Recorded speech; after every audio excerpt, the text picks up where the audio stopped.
On 25th of November, we were in Chandigarh to visit some places.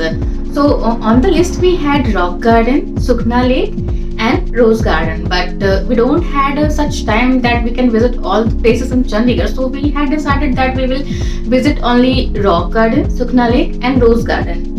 But we only got chance to visit Rock Garden and Sukhna Lake. So in this video, I'll be showing you the phase 1 and phase 2 of the Rock Garden, and I'll be covering the phase 3, which is the doll museum of the Rock Garden, in another video. So without further ado, let's turn the pages of Imaginary Place. So now we are here in front of the Rock Garden, and let me show you the entrance of this Rock Garden. This is how it looks from the roadside.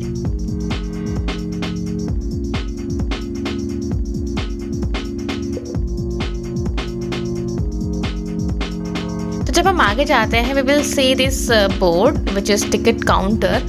So they are charging 30 rupees for adults and 10 rupees for children. So we are 2 adults. So for that we are having 2 tickets which cost us 60 rupees obviously. So this is the ticket. Now we are moving forward for the entry, and when you are moving forward you will get to see this washroom.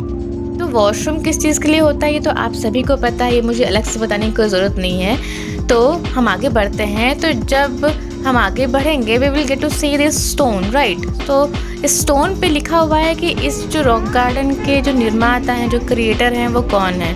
तो उसके creator हैं नेक चंद जी। तो अभी फ़िलहाल हम line में आगे बढ़ते हैं, अपना टिकट चेक करवाते हैं। बीच बीच में आपको हम इस जगह के बारे में थोड़ा बहुत जानकारी, जो ज्ञान हमने प्राप्त किया वो आपको बताते रहेंगे। वैसे आपको अगर ज़्यादा हिस्ट्री पता करनी है तो आप गूगल कर सकते हो, आपको सब जानकारी मिल जाएगी। जो इस नगरी के निर्माता हैं उनके लिए ये पूरा was the kingdom of God and goddess. तो भैया जब आप भगवान की नगरी में जा रहे हो तो नतमस्तक तो आपको होना पड़ेगा ना।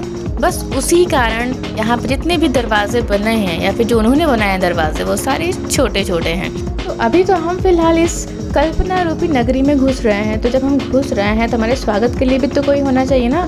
तो दरवाजे के दोनों साइड ये जो पत्थर रखे हुए हैं ये एक्चुअली में इस नगर के वो निवासी हैं जो हमारा स्वागत कर रहे हैं। तो ये सब उनकी कल्पना है। ये जो मूर्तियां हैं ये सब नदी पहाड़ों से लाई हुई हैं, और जो जैसी थी वैसी ही यहाँ पे रखी हुई हैं। इनमें कोई फेरबदल, कोई भी बदलाव नहीं किया गया है।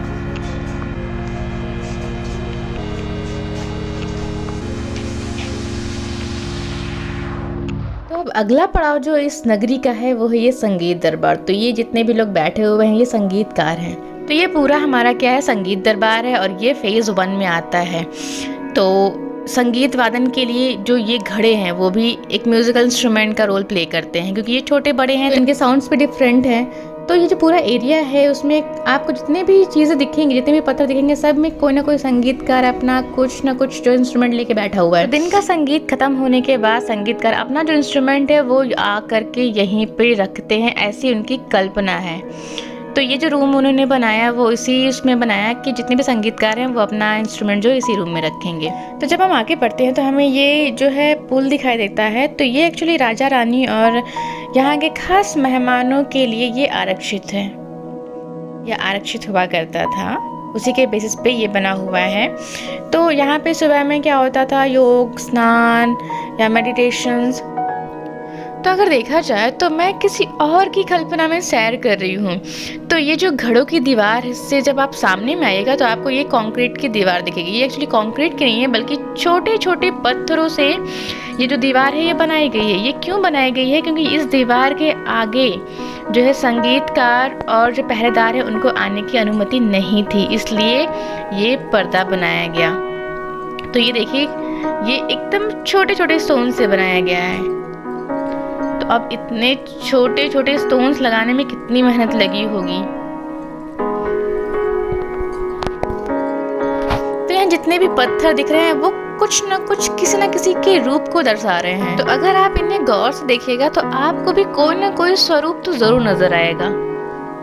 एक मैं हूँ जो रोज रात में सोने से पहले सोचती हूँ कल सुबह उठूंगी तो ये करूँगी, वो करूँगी, ये एडिट करूँगी, वो वीडियो बनाऊँगी, वो शूट करूँगी। और जब सुबह उठती हूँ ना तो जैसे लगता है कि रात में कुछ सोचा ही नहीं था, कुछ दिमाग में नहीं था। और एक ये कल्पना है जिसने अपने कल्पना को एक रूप दिया, और एक मैं हूँ, क्या होगा मेरा।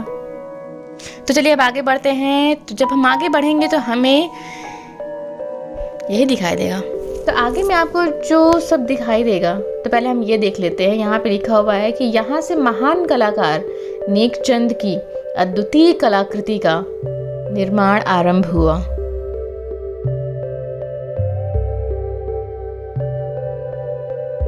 जब हम आगे बढ़ेंगे तो हमें ये सकरी गली दिखेंगी, पथरीली वाली। तो ये हमें वो पूरा फील कराएंगे कि हम जो है पहाड़ों के बीच से होकर जा रहे हैं। कहाँ हमको जाना है? राजा के दरबार तक।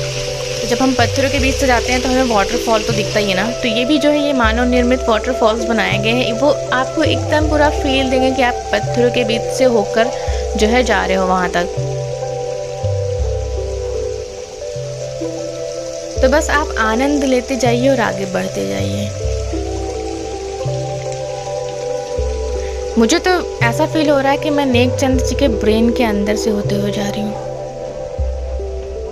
तो जब आप इतना पड़ाव पूरा करोगे तो आगे आपको ये जो नज़ारे देखने को मिलेंगे। प्लस आप यहाँ पे कुछ जो है ये पेंटर्स बैठे हुए हैं जो आपकी पेंटिंग बनाएंगे, जो आपकी पोर्ट्रेट बनाएंगे। तो अगर आपके पास पैसा है अच्छा खासा तो दे के बनवा लो भैया। तो इस गुफा से निकलते ही आपको ये दिखेगा जो कि रंगशाला है। ये भी जो नगरी के खास मेहमान थे उनके लिए बना था। तो अब यहाँ गुफा से निकलते ही जब आप आगे बढ़ोगे तो आपको झरने के ऊपर में राजा का दरबार दिखने वाला है। तो ये रहा राजा का दरबार जो झरने के ठीक ऊपर बना हुआ है।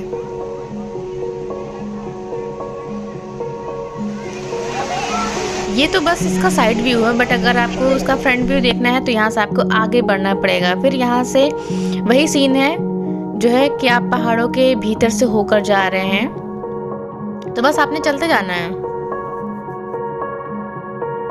तो जब आप आगे बढ़ोगे तो राजा के दरबार के जस्ट पीछे में पहाड़ी के ऊपर में ये गांव बसा हुआ है।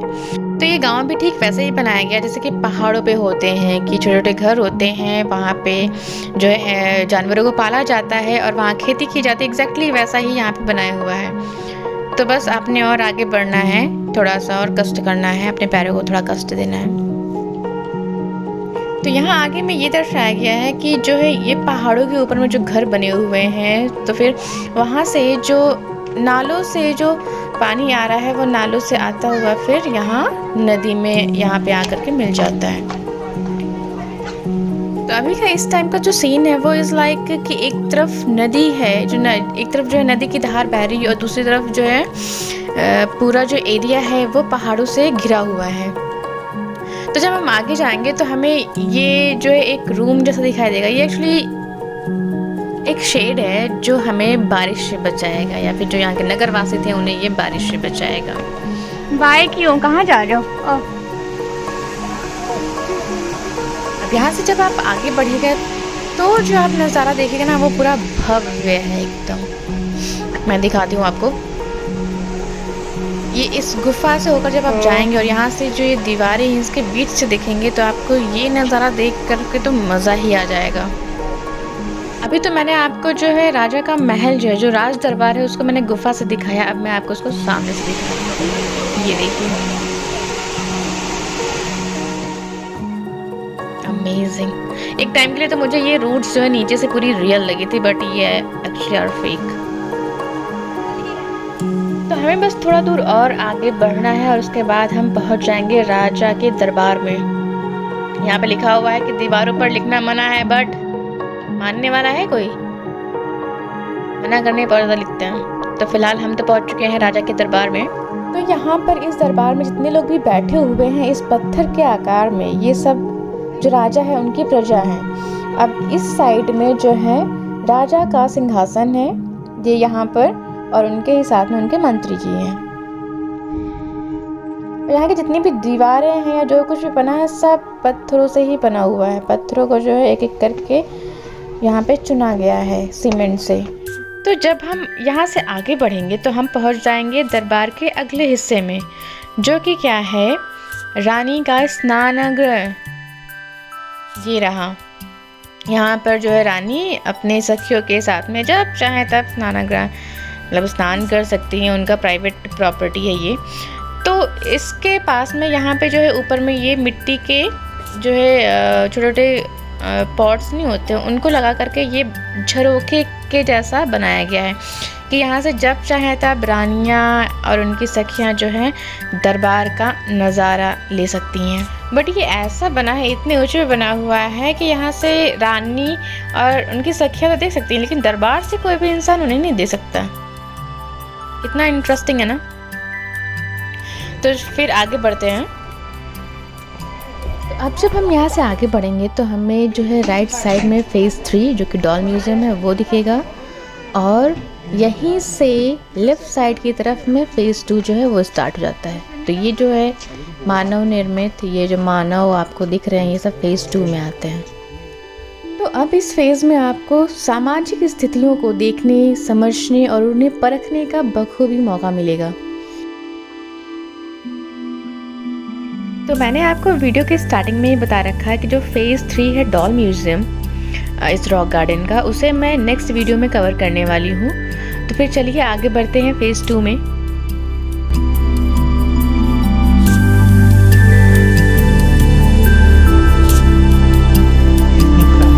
ये सब स्लॉट्स है पता है? हाँ स्लॉट्स की।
बाहर आ गए।